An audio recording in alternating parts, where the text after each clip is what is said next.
Today we will discuss about ovarian cyst.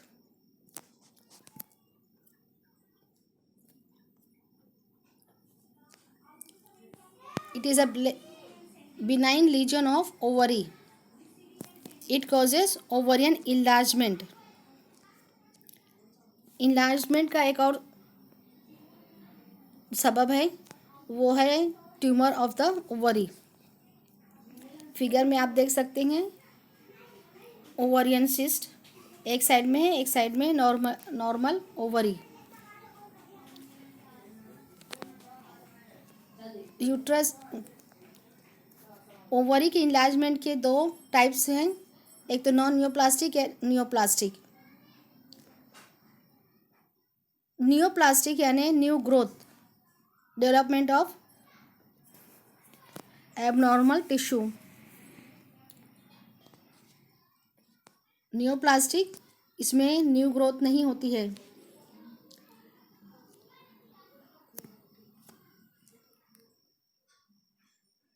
The non-neoplastic enlargement of ovary is usually due to accumulation of fluid inside the functional unit of ovary.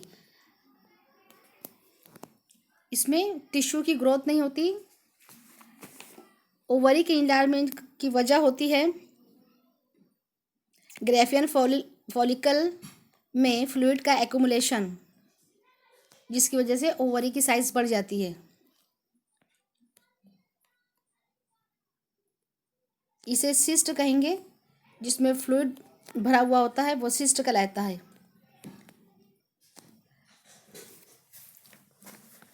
Cyst दो type की होती है, एक functional, दूसरी non functional cyst. आज हम study करेंगे functional cyst की, जिसकी मुख्तलिफ टाइप्स हैं. जिसमें नंबर 1 है follicular cyst, second corpus luteal cyst, third theca lutein and granulosa cell cyst. Next है पॉलीसिस्टिक ओवरियन सिंड्रोम. लास्ट है एंडोमेट्रियल सिस्ट या chocolate cyst. All this cyst are functional cyst.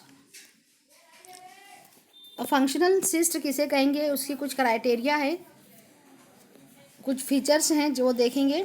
इसमें नंबर 1 है related to this functional cyst is related to temporary hormonal disorder. Second,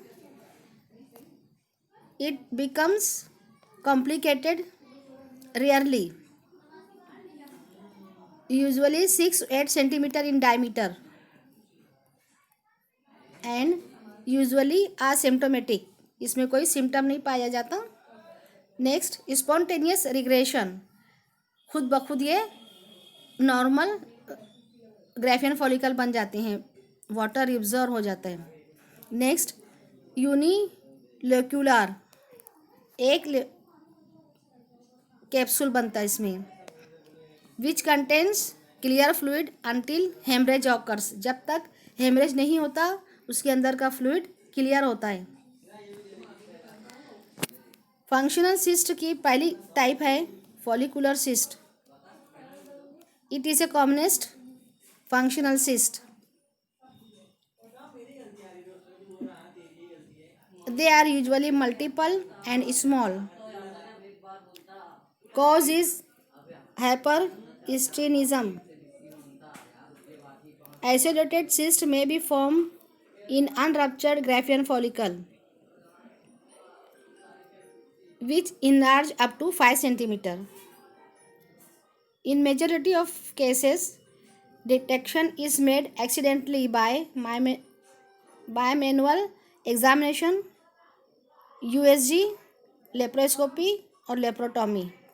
patient में कोई symptom नहीं मिलता, लेकिन हम जब इन्वेस्टिगेशन के लिए जाते हैं या पेशेंट को चेक करते हैं बाय मैनुअल एग्जामिनेशन के ज़रिए, तो ये डिटेक्ट होता है. और कभी कभी कुछ सिम्टम मिलते हैं जो पेन का सबब बनते हैं, या patient will complain about pain. ज़्यादातर टाइपिंग ये असिम्प्टोमेटिक होती हैं। असिम्प्टोमेटिक ट्रीटमेंट देखेंगे, जिसमें असिम्प्टोमेटिक एंड अनकॉम्प्लिकेटेड केसेस में हमको इंतज़ार करना रहेगा 3 to 6 मंथ। इसमें खुद ब खुद रिग्रेशन हो जाता है। नेक्स्ट है, if it is increases in size, rupture में ऑकर कॉजिंग एक्यूट एब्डोमेन। जब ये साइज में बड़े हो जाते हैं तो वो रप्चर हो जाते हैं और एक्यूट एब्डोमेन की जो साइन सिम्टम है वो हमको मिलेगी, जिसमें सीवियर एब्डोमिनल पेन होता है।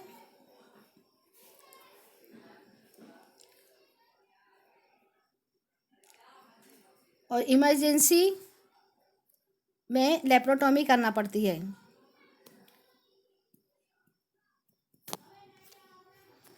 नेक्स्ट है corpus luteum cyst. It occurs due to over activity of corpus luteum.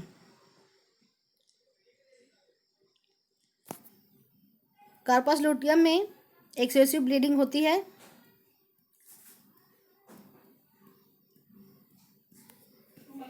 Blood से कार्पस ल्यूटियम भर जाता है, उसके बावजूद प्रोजेस्टेरोन और एस्ट्रोजन का सिक्रेशन कंटिन्यू रहता है, जिसके नतीजे में मेंस्ट्रुअल साइकिल प्रोलॉन्ग और हेवी हो जाती हैं।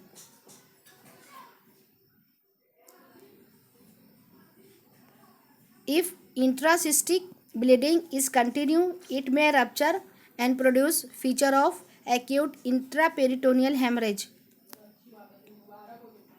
With picture same like tubal ruptured pregnancy.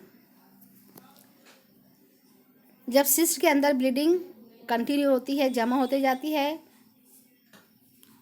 तो एक वक्त ऐसा आता है कि फॉलिकल रप्चर हो जाते हैं। उस रप्चर की वजह से ये एक्यूट इंट्रापेरिटोनियल हेमरेज की कंडीशन पैदा करते हैं, जिसमें ब्लीडिंग का एक्यूमुलेशन होता है एब्डोमेन में, सीवियर एब्डोमिनल पेन होता है, पल्स रैपिड हो जाती है, ब्लड प्रेशर फॉल हो जाता है। ऐसा ही पिक्चर ट्यूबल रप्चर्ड प्रेगनेंसी में मिलता है। ट्यूबल रप्चर्ड प्रेगनेंसी ये एक एक्टोपिक प्रेगनेंसी की टाइप है, जिसमें ट्यूब में प्रेगनेंसी होती है और ट्यूब क्योंकि नैरो है, जैसे जैसे फीटस का ग्रोथ होता है ट्यूब डिस्टेंड होता जाता है और एक वक्त वो रप्चर हो जाता है। इसमें भी ब्लीडिंग होती है एब्डोमेन में, सीवियर एब्डोमिनल पेन होता है। पेशेंट अपने आप को मूव भी नहीं कर सकता, क्वाइट पड़ा रहता है। तो इंट्रासिस्टिक ब्लीडिंग अगर कंटिन्यू रही तो वो भी रप्चर होकर यही कंडीशन पैदा कर सकती है।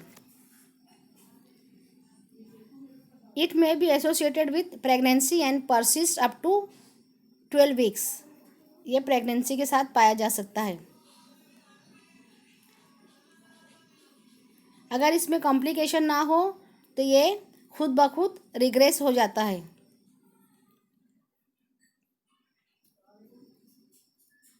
If features of acute abdomen appears, laparotomy is needed with removal of cyst.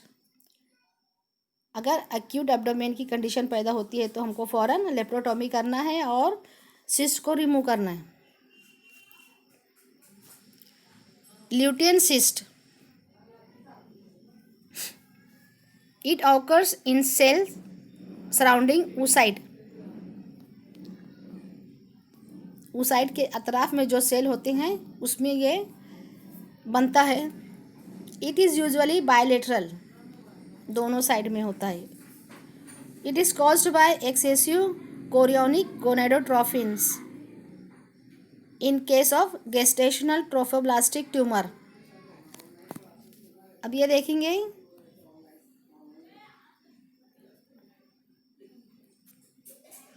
Gestational trophoblastic tumour ये यूट्रस में गेस्टेशनल ट्रॉफिक ट्यूमर बनता है और ओवरी में ल्यूटियन सिस्ट बनता है। इसका सबब है कोरियोनिक गोनेडोट्रॉफिन्स। प्रेगनेंसी में एमनियोटिक मेम्ब्रेन एक रहती है और एक कोरियोनिक मेम्ब्रेन। तो ये कोरियोनिक मेम्ब्रेन से गोनेडोट्रॉफिन्स का सिक्रेशन होता है। अगर ये सिक्रेशन बहुत ज़्यादा हो जाए तो ओवरी में बनेगा Lutyens cyst. It may also formed by administration of gonadotrophins and clomiphene to induce ovulation. गोनेडोट्रॉफिन और क्लोमिफेन साइट्रेट ये मेडिसिन ओवुलेशन को इंड्यूस करने के लिए यूज़ की जाती है। अगर किसी पेशेंट में ये इंड्यूस किया गया है तो उसके नतीजे में भी ल्यूटियन सिस्ट बन सकता है। Cyst are lined by granulosa cell, they are called granulosa lutein cyst. अगर सिस्ट ग्रेनुलोसा सेल से लाइन किए हुए होंगे तो वो ग्रेनुलोसा ल्यूटियन सिस्ट कहलाएंगे। और cyst are lined by theca lutein cell, they are called theca lutein cyst. अगर ये थीका ल्यूटिन सेल से बने हुए होंगे तो वो थीका ल्यूटिन सिस्ट कहलाएंगे। ट्रीटमेंट में आता है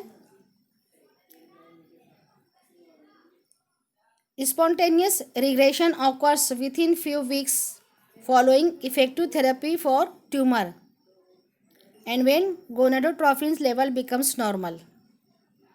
जब हम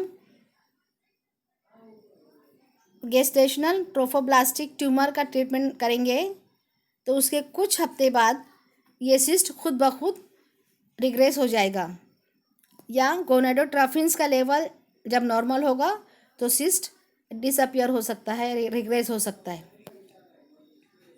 नेक्स्ट है और लास्ट एंडोमेट्रियल सिस्ट या chocolate cyst. It is blood fielded growth या सिस्ट इन ओवरियन एंडोमेट्रियम। ओवरी में एंडोमेट्रियम का प्रेजेंट होना यह एंडोमेट्रियोसिस कहलाएगा।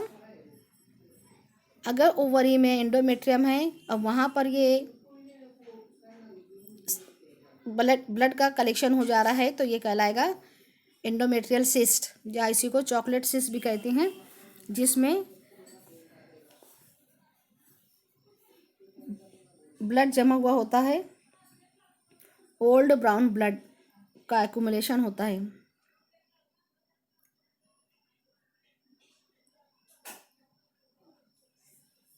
नेक्स्ट पॉइंट है इसमें cyst of ovary with haemorrhage and haematoma in the cavity.